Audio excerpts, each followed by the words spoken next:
Upata Bayadamino Upadita Nirojanti তেষণ Bhup সম সুখ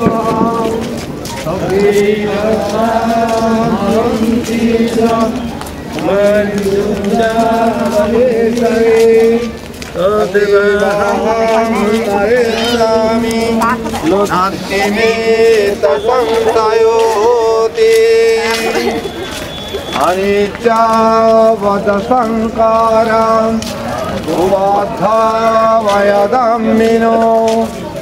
उपाधित्वा निरुज्यन्ते येषामुपोषमोषको सभ्येतीय मरन्तु च मानिन्तु च मरेशरे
Batashangara उपाधावयदम्मिनो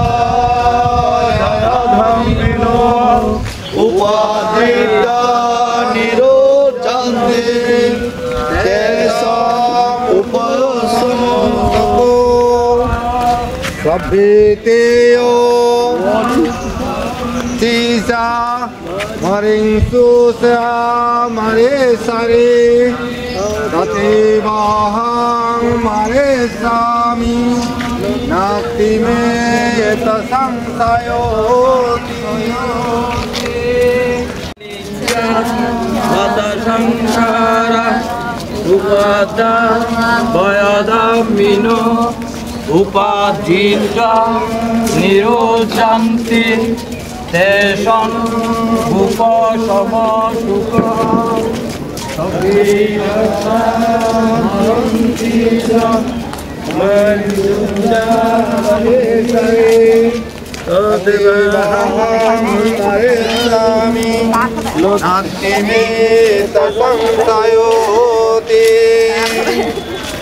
अनिच्चावद संकारम् उपाधावयदम्मिनो उपाधित्वा निरुज्यन्ते येषामुपोषमोषको सभ्येतीय मरन्तु च मानिन्तु च मरेशरे मरेष्यामि नास्ति मे तत् संशयो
Nami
নিবেদন করছি আমাদের এই শিবলী তীর্থ তরঙ্গের তীর্থ জ্ঞাতি হয়ে পরম পূজনীয় ভিক্ষু সংঘের পাদচরণে এবং আপনারা যারা তীর্থ জ্ঞাতি হয়ে এখানে এসেছেন পুণ্যকর্ম করার জন্য তীর্থ দর্শন করতে এসেছেন তাদের প্রতি আমার সশ্রদ্ধ প্রীতি শুভেচ্ছা এবং নমস্কার নিবেদন করছি।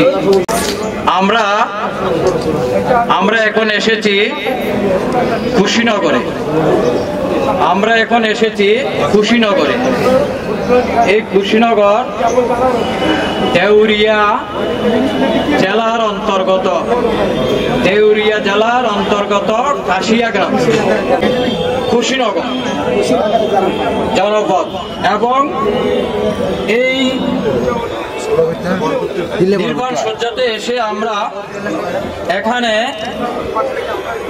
মথুরাবাসী হরিবল নামক এক শ্রেষ্ঠী 500তম খ্রিস্টাব্দে এই মূর্তিটি স্থাপন করেছেন। আমরা এখানে ঢোকার সময় প্রথমে বুদ্ধের মধ্যখানে নির্বাণ সজ্জার মধ্যখানে ইনি আছেন সুভদ্র নামক, অর্থাৎ শেষ শিষ্য। তার হাতের বাইরে আছে আরেকটি মূর্তি, সেটি হচ্ছে বন্দুল স্ত্রী মল্লিকা দেবী। সাথে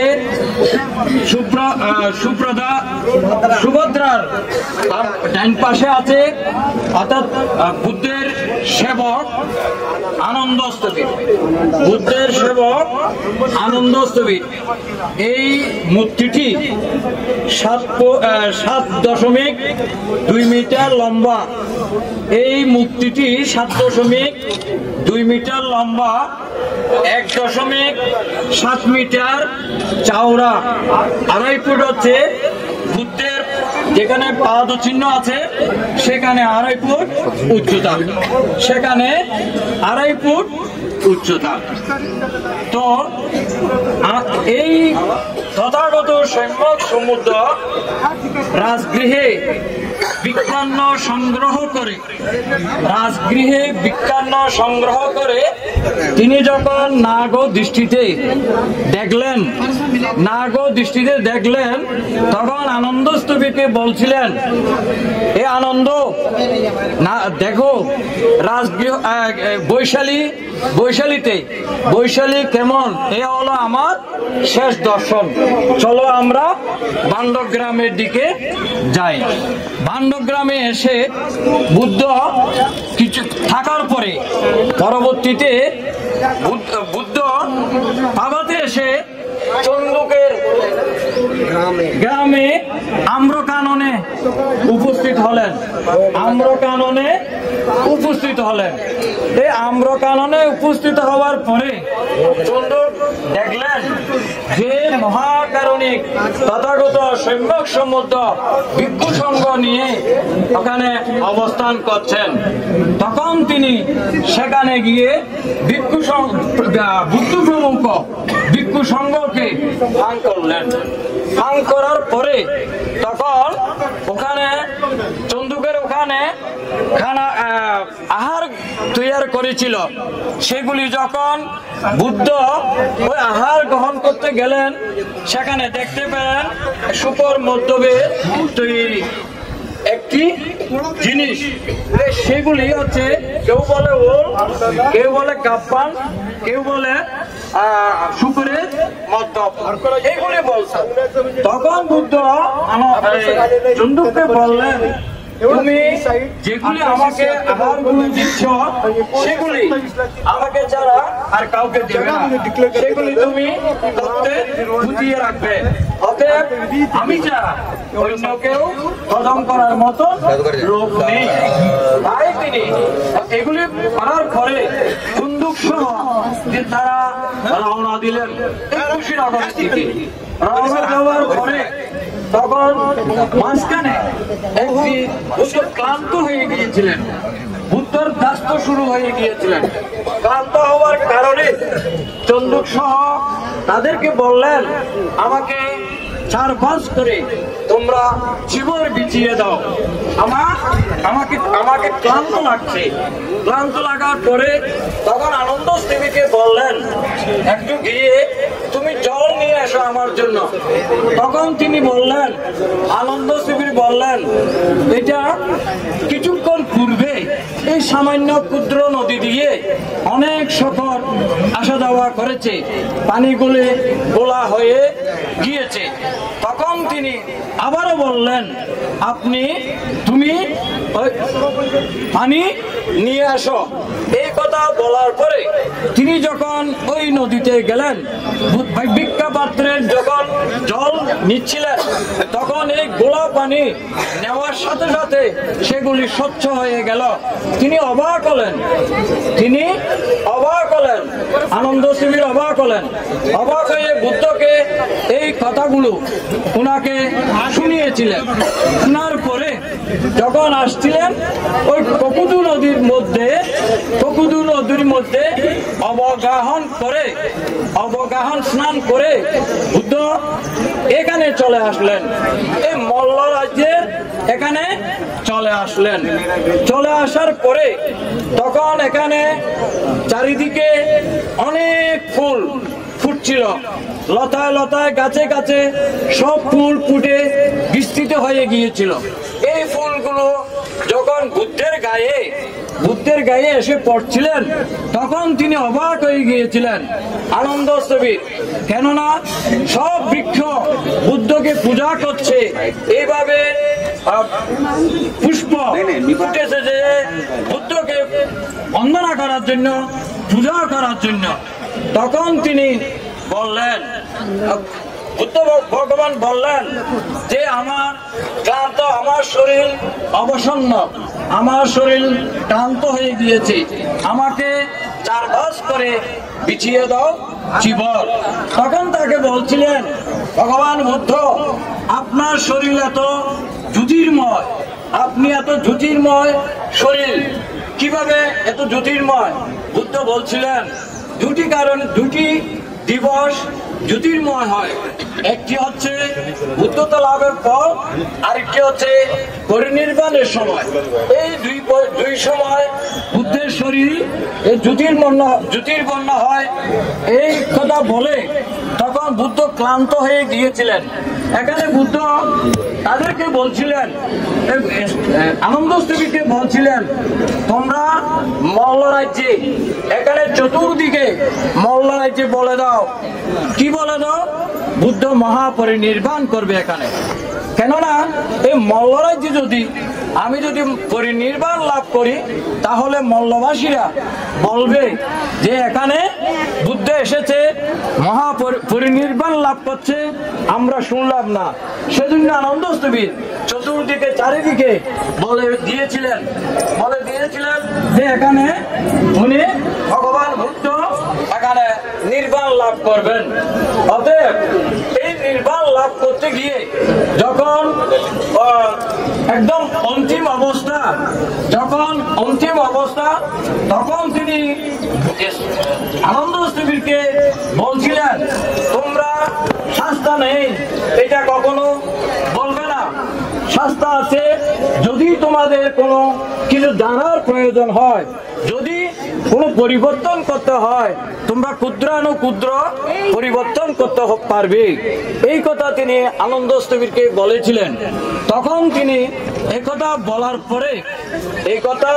পরে তখন ওই আনন্দ স্থবির কান্না করছিলেন। তখন আনন্দ স্থবিরকে বলছিলেন, হে আনন্দ, মানুষ হচ্ছে যখন জন্ম নেবে, মানুষ মৃত্যুবরণ করবে, মানুষ অপ্রমত্ত হয়ে তোমাদেরকে এই কথাগুলো তোমাকে বলতে হবে। অপ্রমত্ত হয়ে তোমরা নীতিতে থাকবে। এই কথা যখন বলছিলেন, তখন সেই মুহূর্তে ওই সুভদ্রা নামক তিনি চিন্তা করেছিলেন এখানে ভগবান বুদ্ধ এখানে পরিনির্বাণ লাভ করবে, আমি ভগবানের সাথে একটু সাক্ষাৎ করতে চাই। সেজন্য তিনি এখানে চলে এসেছিলেন। সুভদ্রা এখানে চলে এসেছিলেন। এখানে আসার পরে আনন্দস্তবীকে বলছিলেন, এই আনন্দ, আমাকে তথাগত সম্যক সমুদ্রের সাথে একটু আলাপ করার জন্য, দেখা করার জন্য অনুমতি প্রদান করুন। কিন্তু আনন্দস্তবীর বলছিলেন, এখন বুদ্ধ তথাগত সম্যক সমুদ্র এখন কিছু পরিনির্বাণ লাভ করবে, তাকে অযথা তাকে ক্লান্ত করা যাবে না, অযথা তাকে বিরক্ত করা যাবে না। এই কথা যখন বলছিলেন তখন বুদ্ধ কর্ণকুহরে ওই সুভদ্রার কথাগুলো গিয়েছিল। তখন সুভদ্রাকে আসার জন্য অনুমতি দিয়েছিলেন। অনুমতি দেওয়ার পরে তখন তিনি ঢুকে বুদ্ধকে প্রশ্ন করছিলেন। তীর্থঙ্কর, সাধুপ্রোষ যারা আছে, কেশকম্বল, মক্কলি, গোসাল, নাথপুত্র, সঞ্জয়, ওরা কি মুক্ত পুরুষ? বুদ্ধ বলছিলেন, তোমার একতার দরকার নেই, তুমি আমার ধর্ম কথা শুনো। তখন বুদ্ধ তাকে ধর্মদর্শনা দিয়েছিলেন।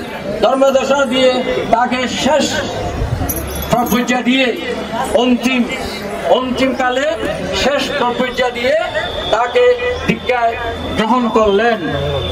দীক্ষায় গ্রহণ করার পরে যখন বৈশাখী পূর্ণিমা তিথি, তখন এই আনন্দস্তবী বারবার বলছিলেন, ভগবান বুদ্ধ এত চারি মহাতীর্থ রয়েছে, যেখানে আপনি জন্মগ্রহণ করেছেন, লুম্বিনী, কানন, যেখানে আপনি বুদ্ধত্ব লাভ করেছেন, যেখানে আপনি ধর্মচক্র প্রবর্তন সূত্র দেশনা করেছেন, যেখানে আপনি সাবস্থিতি 45 বছর 25 বছর ধর্ম প্রচার করে গিয়েছেন, আপনি এখানে পরিনির্বাণ লাভ না করে আপনি কেন এই জায়গাতে এসেছেন? এই কথা বুদ্ধকে বলছিলেন। তখন বুদ্ধ বলছিলেন, তুমি জানো না, আমি যখন কপিলবস্তুতে ছিলাম, কপিলবস্তু থেকে রাজগৃহে যেতাম, এখানে আমি বিশ্রাম নিতাম। এটা আছে মল্লদের রাজধানী। সেজন্য 54 সালের অন্তরালে বুদ্ধ যখন পরিনির্বাণ লাভ করতে যাচ্ছিলেন, তখন বৈশাখী পূর্ণিমা তিথি, চারিদিকে আলোক বর্তিকা, চন্দ্রে আলো ছটানোর মাঝে তখন তিনি কি করলেন? তখন তিনি প্রথম ধ্যান থেকে দ্বিতীয় ধ্যান থেকে তৃতীয় ধ্যান, এইভাবে যখন ক্রমান্বয়ে ধ্যান হলেন, তখন অনুরুদ্ধবান থেকে আনন্দস্তবী বললেন, বুদ্ধ কি তথাগত কি পরিনির্বাণ লাভ করেছে? তখন তিনি বললেন, তিনি বুদ্ধ পরিনির্বাণ লাভ করেন, তিনি সমাধিতে মগ্ন আছেন। তখন কিছুক্ষণ পরে নিরূপ সমাধি থেকে উঠে অরূপ সমাধিতে তিনি গেলেন। সেখান থেকে উত্থিত হওয়ার পর সাথে সাথে তিনি পরিনির্বাণ লাভ করেছিলেন।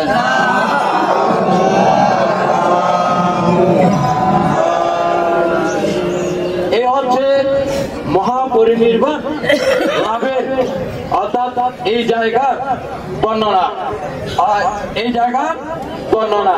তাহলে আপনারা দেখতে পাবেন, এখানে ঢুকলে মাঝখানে আছে সুভদ্র নামক শেষ শিষ্য, অন্তিম শিষ্য, ওনার মূর্তি।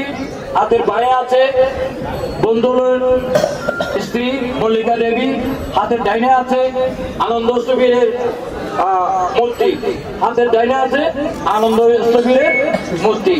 অতএব চলুন আমরা আবারও প্রসন্ন চিত্তে এই মহাপরিনির্বাণ স্তূপে এসে আমরা যেন মঙ্গল কামনা করতে পারি, আমাদের ভবিষ্যৎ সবাই যেন সুখে শান্তিতে লাভ করতে পারে, এই কামনা বাসনা করে চলুন আমরা আবারও প্রসন্ন চিত্তে 3 বার সাধুবাদ প্রদান করি।